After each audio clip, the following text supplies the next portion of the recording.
নমস্কার বন্ধুরা, আপনারা কেমন আছেন? আশা করছি ভালো আছেন। আমাদের চ্যানেলে যদি আপনি প্রথম বা নতুন হয়ে থাকেন তাহলে অবশ্যই চ্যানেলটি সাবস্ক্রাইব করে দিন এবং ভিডিও ভালো লাগলে অবশ্যই লাইক, কমেন্ট এবং শেয়ার করবেন। আজকে আপনাদের সাথে যেই ব্যাপারে আলোচনা করব তা হলো আপনাদের বলবো যে সাপ্তাহিক রাশিফল 11ই আগস্ট থেকে 17ই আগস্ট পর্যন্ত কেমন কাটবে সেই ব্যাপারে বলবো। আসুন জানি। প্রথমে বলবো মেষ রাশির কথা। কর্মক্ষেত্রে দায়িত্ব বাড়তে পারে, নতুন সুযোগ আসবে, পুরনো কোনো পাওনা ফেরত আসতে পারে, দাম্পত্য সম্পর্ক মধুর হবে, সিঙ্গেলদের কারো প্রতি আকর্ষণ বাড়বে, মাথা ও চোখের সমস্যায় সতর্ক থাকুন।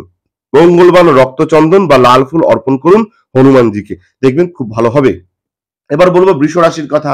যারা বৃষ রাশির জাতক জাতিকা রয়েছেন, সহকর্মীদের সহযোগিতা পাবেন, সরকারি কাজের সুযোগ হবে, বিনিয়োগে লাভ হবে, কিছু ব্যয় নিয়ন্ত্রণে আনুন।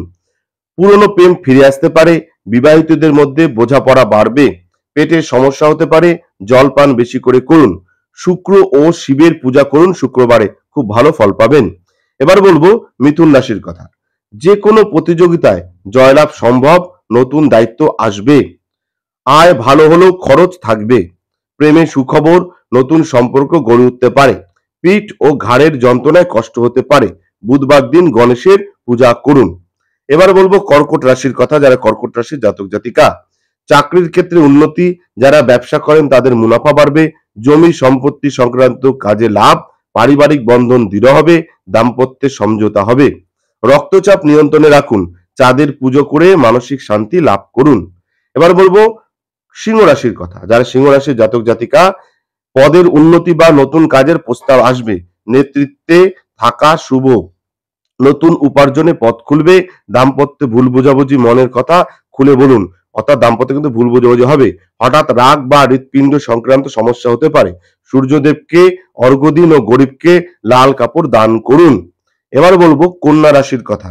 যারা কন্যা রাশির জাতক জাতিকা, প্রেমে বিশ্বাস ও বোঝাপড়া বাড়বে, নতুন কিছু শেখার সুযোগ হবে, প্রশাসনিক কাজে শুভ হবে, ঋণ মেটাতে পারবেন, হজম ও ত্বকের দিকে নজর দিতে হবে, বিষ্ণু মন্ত্র পাঠ করুন প্রতিদিন সকালে, দেখবেন সমস্যা থেকে মুক্তি পাবেন। এবার বলবো তুলা রাশির কথা। সঙ্গীর মন জয় করতে পারবেন, দাম্পত্যে সুখ আসবে, ব্যবসায় নতুন যোগাযোগ আসবে, চাকরিতে স্থায়িত্ব আসবে, বিনিয়োগ শুভ, বকেয়া অর্থ ফেরত আসতে পারে, ঠান্ডা ও গলা সমস্যা হতে পারে, সাদা বস্ত্র পরে শ্রীকৃষ্ণের পূজা করুন।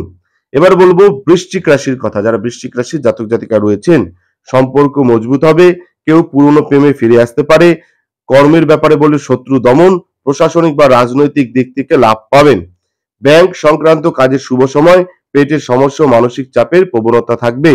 শনিবার শনিদেবকে কালো তিল ও সর্ষের তেল দিন, দেখবেন অনেক সমস্যা থেকে মুক্তি পাবেন। এবার বলবো ধনু রাশির কথা। দূরত্ব থাকা সম্পর্ক ঘনিষ্ঠ হবে, বিদেশ বা দূরস্থ স্থানে কাজের সুযোগ আসবে, শিক্ষকতা ধর্মীয় কাজে সফলতা আসবে, ভাগ্যচক্র সক্রিয়, আয় বাড়বে, হাঁটুর বা কোমরের ব্যথা হতে পারে, গরুকে কলা খাওয়ান বৃহস্পতিবার দিন। এবার বলবো মকর রাশির কথা। যারা মকর রাশির জাতক জাতিকা রয়েছেন, দাম্পত্যে খোলামেলা আলোচনা প্রয়োজন, পুরনো বিরোধ মিটে যাবে, প্রমোশন বা দায়িত্ব বাড়তে পারে, জমি বাড়ির বিষয়ে শুভ সিদ্ধান্ত হবে, দাঁতের সমস্যা হতে পারে, শনিবার কালো তিল আর চানা দান করুন। এবার বলবো কুম্ভ রাশির কথা।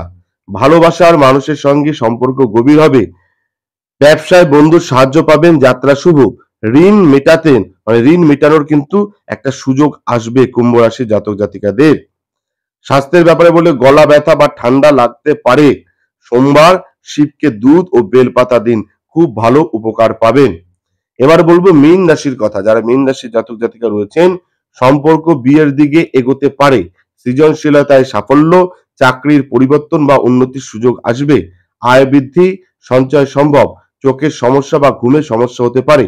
বৃহস্পতিবার দিন গুরু বৃহস্পতির পূজা করুন, সব বাধা বিপত্তি কেটে যাবে। আরেকটা বিশেষ বার্তা দেবো, এই সপ্তাহে 16ই আগস্ট শনিবার, শ্রাবণের শেষ শনিবার, এই দিনে শনিদেবের পুজো করুন, কালো তিল দান ও শিব অভিষেক করলে জীবনে কষ্ট কমে এবং কর্মে উন্নতি হয়, এটা কিন্তু মাথায় রাখবেন। আপনাদের বলে দিলাম এই 7 দিন কেমন কাটবে। আপনাদের ব্যক্তিগত কোনো সমস্যা থাকলে ফোন নম্বরে ফোন করবেন। বৈদিক জ্যোতিষ, নিউরোলজি, মোবাইল নিউরোলজি এবং বাস্তুতন্ত্র একসাথে প্রতিকার দেব। ধন্যবাদ, ভালো থাকবেন। জয় শিব শম্ভু হর মহাদেব, ওং নমঃ শিবায়। জয় হরগুরু, জয় সিদ্ধিদাত্রী, জয় দয়াময়ী করুণাময়ী কৃপাময়ী তারামায়ের জয়। আমাদের ভিডিও আপনাদের কেমন লাগছে? আশা করছি ভালো লাগছে। তাহলে অবশ্যই লাইক করুন, কমেন্ট করুন এবং শেয়ার করুন এবং চ্যানেলটি অবশ্যই সাবস্ক্রাইব করে দিন। ভালো থাকবেন, সুস্থ থাকবেন, ধন্যবাদ। এবং সকলে অবশ্যই কমেন্টে লিখবেন জয় শিব শম্ভু, হর হর মহাদেব, ওম নমঃ শিবায়।